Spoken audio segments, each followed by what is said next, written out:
Thank you, Mr. Chairman. First of all, for holding this hearing. I mean, this is really an interesting discussion. I appreciate really all the testimony. And this all sounds so reasonable. We have all these acronyms for all these different organizations. I've come from a manufacturing background, so I've solved an awful lot of problems. And there are two well-known sayings that certainly are my guiding principles. The first one is, if it ain't broke, don't fix it. And secondly, all change is not progress, all movement is not forward. So I want to first go to Mr. Schaefer. You said you're not opposed to this transition. Define what's broken. What's broken? Why do we need to transition? As I mentioned in my open remarks, the main impetus for this transition is political. The system is not broken. The process is working smoothly. It is the actual IANA function process is working well. It has facilitated the growth of the Internet over the past 3 decades, and since ICANN was established in 1998, that process has worked smoothly and well. And so it's a political dynamic, whether it's going to move forward or not. I disagree strongly with Mr. Del Bianco and Mr. Gross that this will send a signal that we don't have faith in the multi-stakeholder community. I think that we are just showing prudent caution to make sure that what the multi-stakeholder community is approving works well and works the way that they think it's going to work before we let go and loosen the U.S. ability to actually back up that community and demand that the board implement changes. The board has resisted things over and over and over again. And in terms of the other countries, our decision over this transition is not going to affect one iota China, Russia, or other countries' decisions on their own domestic policies, whether they're going to pursue their own censorship or constraints on the Internet in the UN, or to try and pressure ICANN itself through the GAC or bilaterally or other means, whatever they have available. This agenda is important to them. They're going to pursue it regardless of our decision. Mr. Del Bianco, in answer to one of the questions, you basically agreed that this is about politics. Pressure's been building because of Edward Snowden. Is this really just about politics and pressure?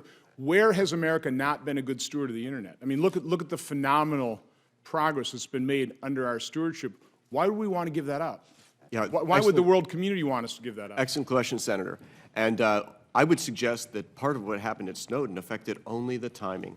That created the impetus in 2014 to take a hard look. But you said if it ain't broke, don't fix it. But if there's something broken in the road ahead, you would definitely pay attention. And think about it. The IANA contract would end at the end of 2018. If U.S. government at that point would have to confront the specter of telling the rest of the world, we're going to renew the contract. We're going to continue to hold the reins. So sooner or later, Senator, we would have absolutely faced the specter of telling all the other governments in the UN, we're never going to give up control.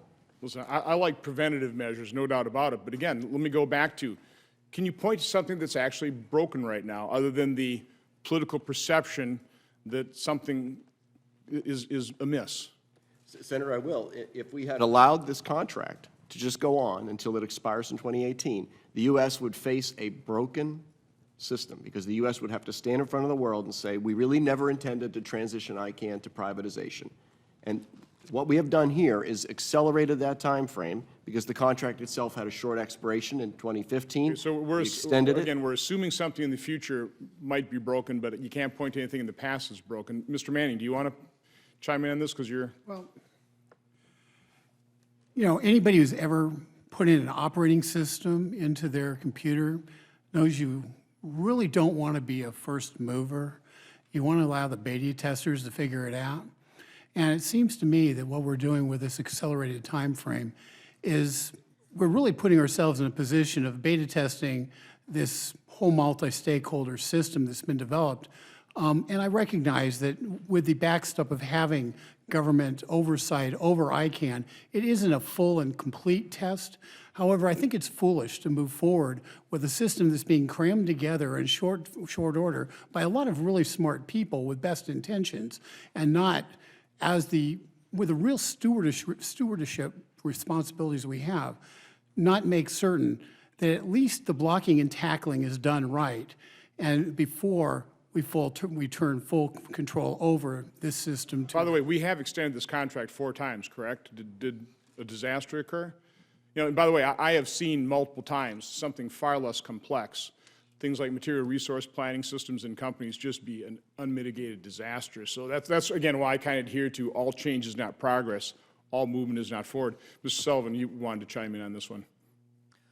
I have been involved in cases where there was, in fact, a failure because this is an additional step.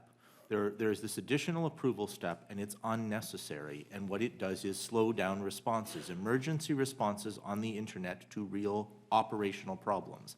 I do DNS for a living, and we see those things slow stuff down. So that's an example of something that is broken today because of the need of the U.S. government to be involved. The additional thing is that these are voluntary systems. They are systems that people choose to use.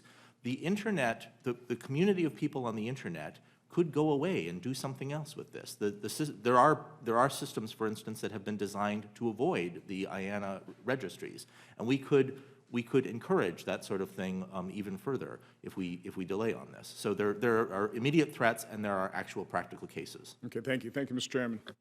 Thank you, Senator Johnson. Senator